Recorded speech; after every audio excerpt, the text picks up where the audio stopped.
Welcome back to school.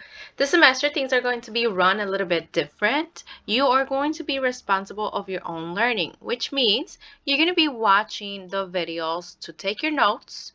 We are going to be practicing in person. You're going to practice individually and in class as a whole class. So make sure you guys are always catching up with the notes. If you don't understand something from the notes, please speak up and let me know any of the questions that you might have during the notes or during the practice. KC4 is one of the easiest units. It's easy because you are going to be doing a little bit of a review of what we have learned from the past semester. Again, you probably forgot, but it's not that hard. It's also the easiest target because everything's going to be given to you.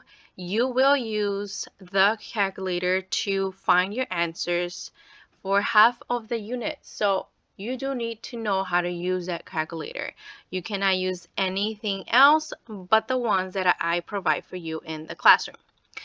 Given that pieces of information, let's get started with the notes. Okay, we are going to get started with geometric sequence. I don't know if you guys remember, but we talked about the sequence. Okay, we talk about arithmetic and geometric. Geometric sequence is when you're finding the change when you're multiplying. So you're finding the multiplier, which is also called the ratio. So we are going to be talking about the explicit formula for geometric sequence. So the formula for geometric sequence. And we are going to be talking about the explicit function. So they're very different, okay? But they are kind of the same and they can get confusing. What you need to know is that the formula for geometric sequence I provided for you, it was Gn equals G1 times r to the power of n minus 1. So the power, don't forget that power means exponents. We are going to be talking about exponents now.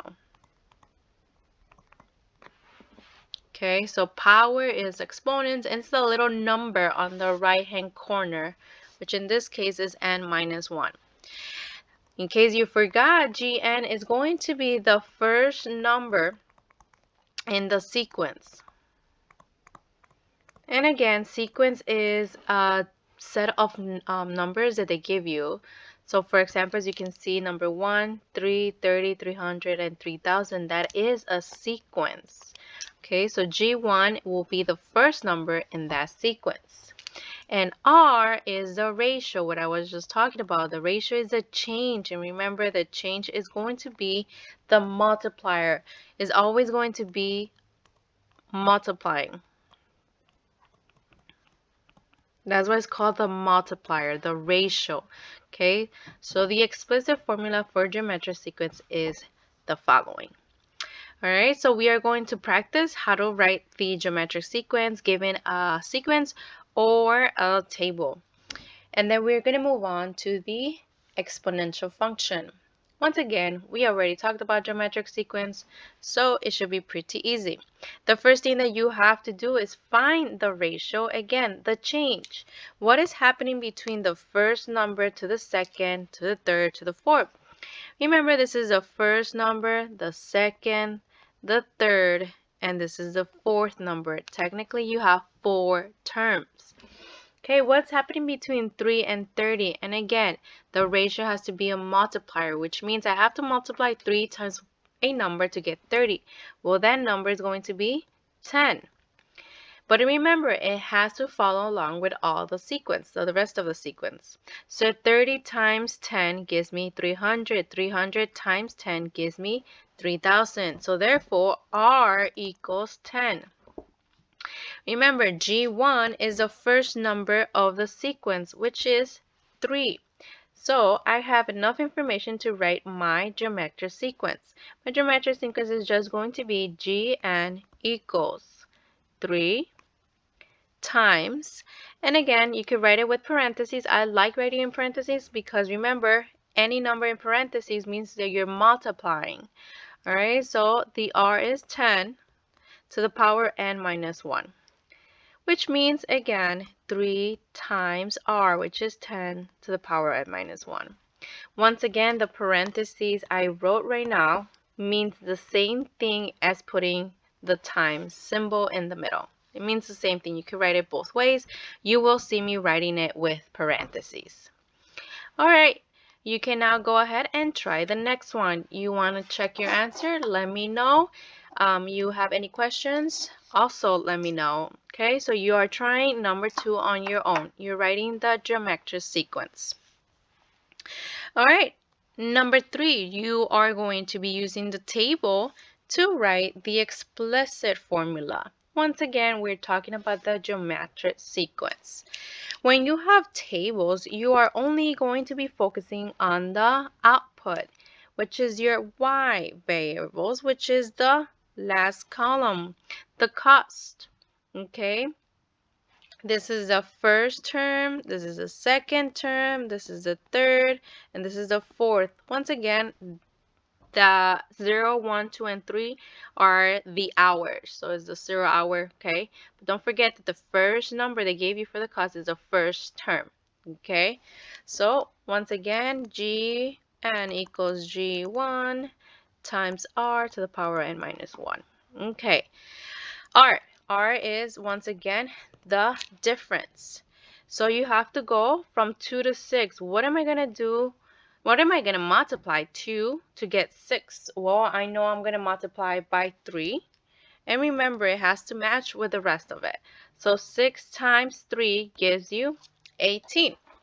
And then finally, 18 times 3 gives you 54. That means that my R, my ratio, okay, my multiplier is 3.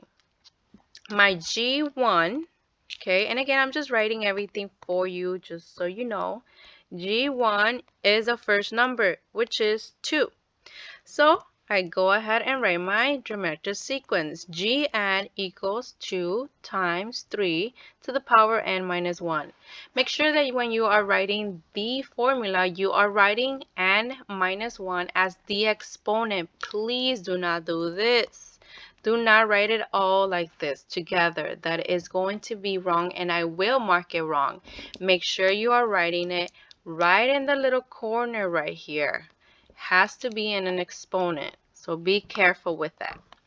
All right, you can now go ahead and solve for number 4. Number 4 is the same thing I did for number 3. Once again, check your answers with me. If you have questions, let me know. Moving on to the exponential function. The exponential function is almost the same thing as the formula for geometric sequence. Remember, we had Gn equals G1 times R to the power n minus 1.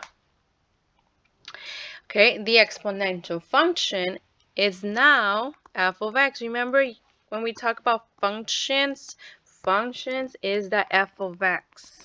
Okay, I hope you guys remember this. And if you didn't, well, now you have to remember again.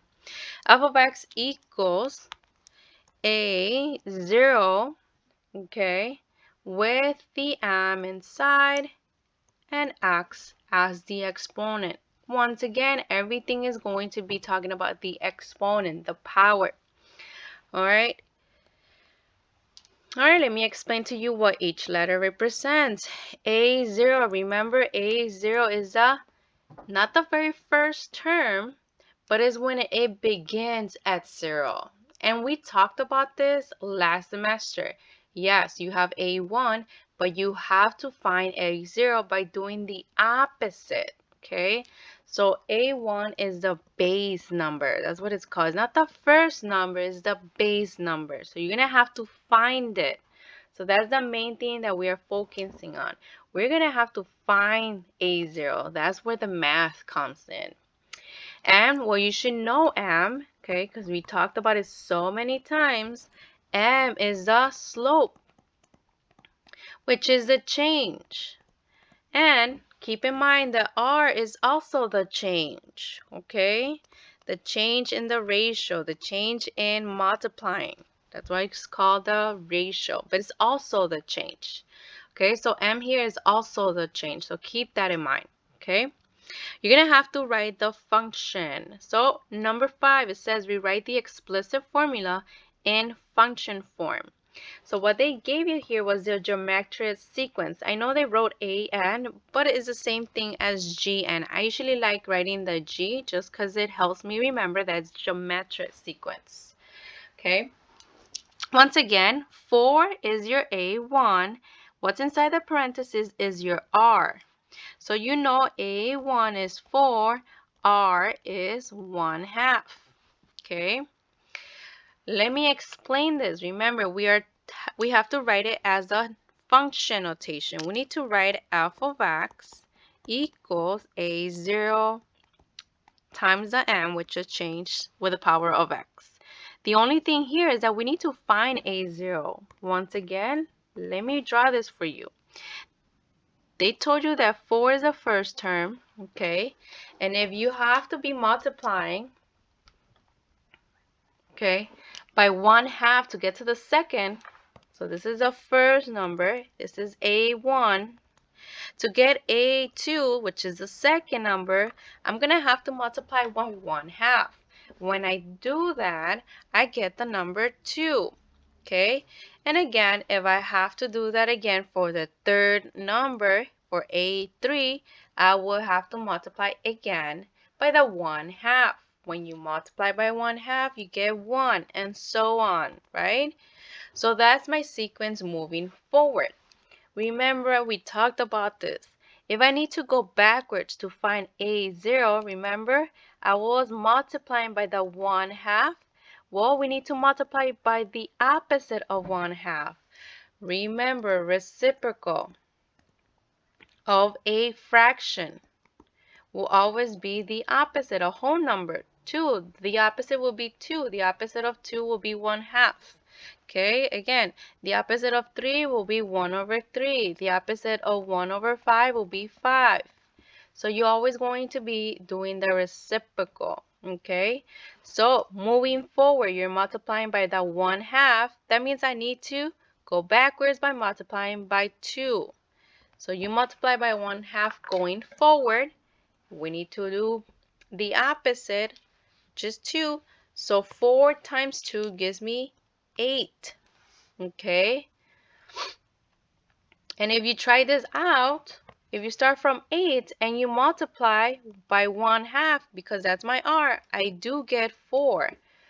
Okay. So A0, that was the number I was looking for. A0 is 8. So my answer for this is f of x equals 8. What is the change? The change still stays the same. The change is 1/2 to the power of x. What I need you to notice is that this will always stay the same. What changes and what you need to figure out is your A0. This is what you need to figure out. And again, how do you do that? By doing the opposite. If R is a fraction, that means you're multiplying by the whole number. If R is a whole number, that means that you are going to be multiplying by the fraction. Okay? So you can go ahead and try number 6. And once again, if you didn't understand it, please let me know and I can help you out. But try it first. Moving on to question number 7. Question number 7 is really easy. All we have to do is find the multiplier and answer the question, which function has a greater constant multiplier? Again, in case you forgot, I repeated this in the beginning of the video, but the multiplier is just R. The ratio. What is the ratio? The change. And again, the ratio will always be multiplying. All right, I told you that in a table, you focus on the numbers on the Y, which is 2, 4, 8, and 16. All right, 2 times what gives me 4? Well, 2 times 2 gives me 4. 4 times 2 gives me 8. 8 times 2 gives me 16. So that means that R for this is 2. All right, function B, they gave you the function. The function notation f of x, as you can see, has the f of x, which means that 7 is your A0. What's inside the parenthesis is your change.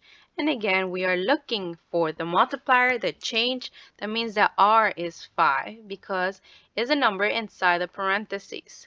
So which one is bigger, 2 or 5? Well, you'll notice that 5 is bigger, so you're going to write function b. And yes, you do need to write your answers as a whole sentence because they ask you a question. So function b has a greater constant multiplier. And that's all you're going to be doing for this question. All right, so now you go ahead and do number 8. Once you are done, if you have questions, let me know. Please ask your question so I can explain it to you. Okay, and then once you are done with the questions, you can show me your notes and you will get graded for this. So let me know if you have any questions and please finish the whole video. All right, look forward to spending more time with you guys and seeing how much you guys advance with this new curriculum that I'm doing. So hopefully you guys like it and hopefully you guys you do the work. Remember, you are in charge of your own learning this semester.